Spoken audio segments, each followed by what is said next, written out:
नमस्कार दोस्तों, स्वागत है आपका अपने YouTube चैनल आरबीजी के क्लासेस में।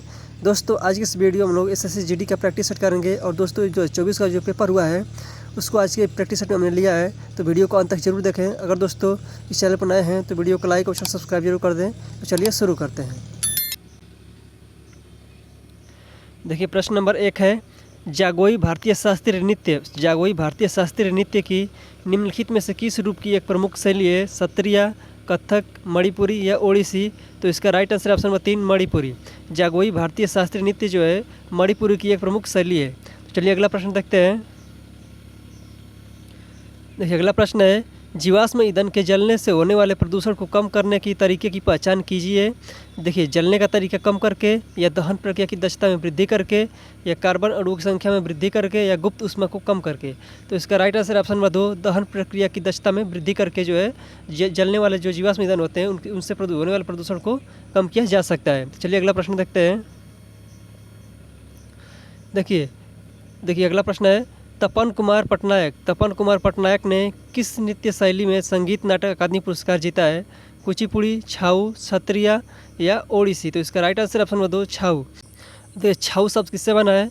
छाऊ शब्द संस्कृत शब्द छाया से लिया गया है, जिसका अर्थ क्या होता है? छाया या मुखौटा होता है। देखिए छाऊ नृत्य एक पारंपरिक भारतीय नृत्य रूप है जिसकी उत्पत्ति पूर्वी राज्यों झारखंड, पश्चिम बंगाल और उड़ीसा में हुई थी।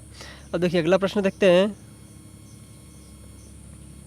देखिए अगला प्रश्न है, 1958 में डोवर से कैलिस तक इंग्लिश चैनल को फतह करने वाले पहले भारतीय कौन थे? जो 1966 में एक कैलेंडर वर्ष में पाँच महाद्वीपों के महासागरों को तैरने वाले एकमात्र व्यक्ति थे। मिहिर सेन, रामनाथ कृष्णन, अजित पटेल या खसाबा जाधव? तो इसका right answer option number 1 Mihir Sen. देखिए अगला प्रश्न देखते हैं। देखिए 5वां प्रश्न है, महात्मा गांधी नई श्रृंखला के 2000 रुपये के बैंक नोट के पिछले हिस्से पर आकृति है किसकी है? रानी की वाव की है, मंगलयान, सूर्य मंदिर कोणार्क का या लाल किला? तो इसका राइट आंसर क्या है? Option number 2 Mangalyaan. तो जो 2000 रुपये का नोट है उसके पीछे किसकी आकृति है? मंगलयान की आकृति है। अब देखिए अब इसके बारे में कुछ जान लेते हैं। देखिए नोट का रंग कैसा है? मैजेंटा। इसका रंग 2000 रुपये का जो नोट है उसका रंग कैसा है? मैजेंटा है। और उसका साइज़ क्या है? 66 mm गुणे 166 mm उसकी साइज़ है। ये दोनों ही प्रश्न पूछे जाते हैं, इसको ध्यान रखिएगा। देखिए 6ठा प्रश्न है, सितंबर 2022 में किसने कोच्चि में भारत के पहले स्वदेशी विमान वाहक INS विक्रांत को शामिल किया था? राजनाथ सिंह, अमित शाह या ज्योतिरादित्य सिंधिया या नरेंद्र मोदी? तो इसका राइट आंसर ऑप्शन है 4 नरेंद्र मोदी। चलिए अगला प्रश्न देखते हैं।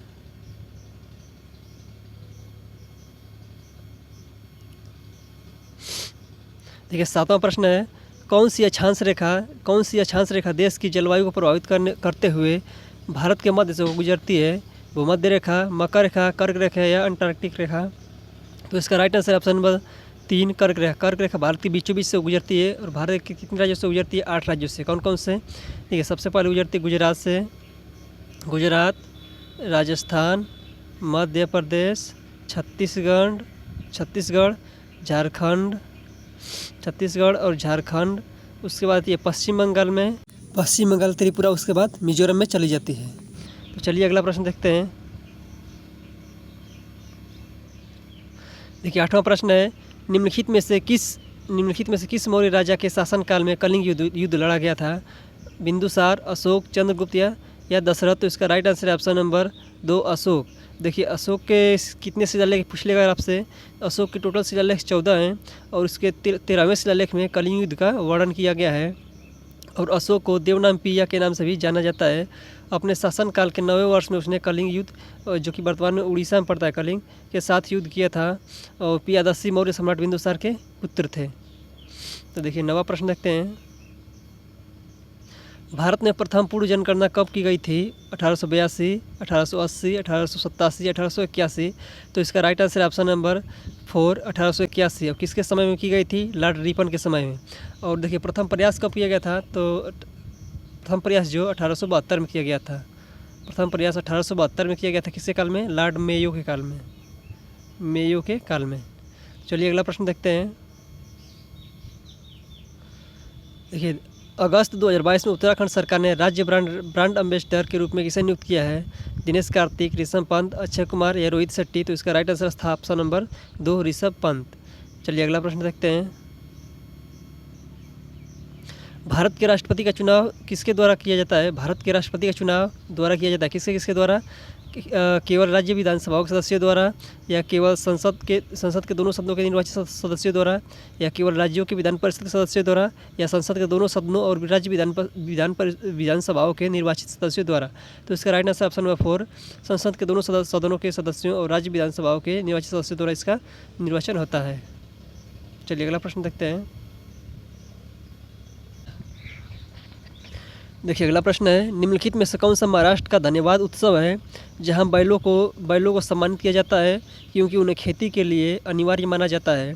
मकर संक्रांति, पोला महोत्सव, गुड़ी पड़वा या काला घोड़ा कला महोत्सव। तो इसका राइट आंसर है ऑप्शन नंबर 2, पोला महोत्सव।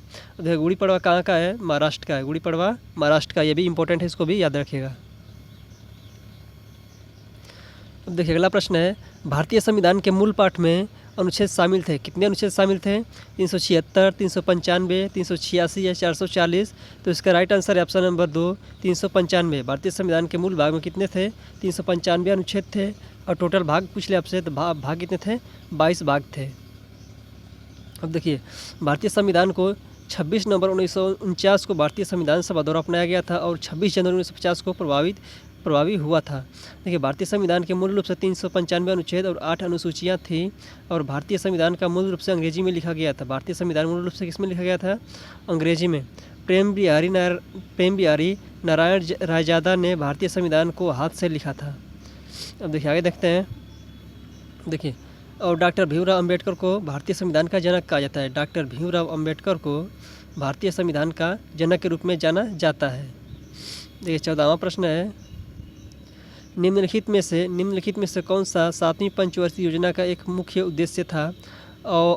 अवसंरचना में वृद्धि, खाद्यान्नों के उत्पादन में वृद्धि, गरीबी उन्मूलन या जीवन स्तर में सुधार करना। तो इसका राइट आंसर ऑप्शन नंबर 2, खाद्यान्नों के उत्पादन में वृद्धि। तो चलिए अगला प्रश्न देखते हैं। देखिए अगला प्रश्न है, मांस और मार्केंसिया निम्नलिखित में से किसके अंतर्गत आते हैं? मांस और मार्केंसिया निम्नलिखित में से किसके अंतर्गत आते हैं? शैवाल, जिम्नोस्पर्म या अनावृत बीजी इसे कहते हैं, या टेरिडोफाइट या ब्रायोफाइट। तो इसका right answer option number 4, bryophyte. मांस और मार्केंसिया किस में आते हैं? ब्रायोफाइट में आते हैं। देखिए अगला प्रश्न है, आपातकाल के दौरान किन मौलिक अधिकारों को निलंबित नहीं किया जा सकता है? आपातकाल के दौरान किन मौलिक अधिकारों को निलंबित नहीं किया जा सकता है? अनुच्छेद 14 से 15 या अनुच्छेद 20-21 को, या अनुच्छेद 18-19 को, या अनुच्छेद 16-17 को। तो इसका राइट आंसर है ऑप्शन नंबर 2, अनुच्छेद 20 और 21 को कभी भी निलंबित नहीं किया जा सकता है। देखिए 18वां प्रश्न है, भारत में निम्नलिखित में से किस राज्य में अरेबिका कॉफ़ी उगाई जाती है? असम, उत्तराखंड, पश्चिम बंगाल या कर्नाटक। तो इसका right answer option number 4, Karnataka. देखिए कर्नाटक भारत का सबसे बड़ा कॉफ़ी उत्पादक राज्य है। सबसे बड़ा कॉफ़ी उत्पादक राज्य कौन सा है? तो कर्नाटक है। और कर्नाटक और केरल दोनों मिलकर भारत में उत्पादित कुल कॉफ़ी का 90% हिस्सा देते हैं। अब देखिए 19वां प्रश्न है, देखिए खाली स्थान है, वस्त्र मंत्रालय के अंतर्गत आती है समर्थन योजना, Ambedkar social innovation and incubation mission, या MPLAD, या संसद सदस्य स्थानीय क्षेत्र विकास योजना, या merchandise export from India scheme. तो इसका राइट आंसर ऑप्शन नंबर 1, समर्थन योजना। अब देखिए अगला प्रश्न है, किस राज्य ने 2017-2018 में विजय हजारे ट्रॉफी जीती थी? उत्तर प्रदेश, केरल, महाराष्ट्र या कर्नाटक। तो इसका राइट आंसर ऑप्शन 4, कर्नाटक। तो दोस्तों आपको यह क्लास कैसी लगी अपनी राय कमेंट सेक्शन में जरूर बताएं। अगर दोस्तों वीडियो आपको अच्छी लगी तो वीडियो को लाइक और सब्सक्राइब जरूर करें। धन्यवाद।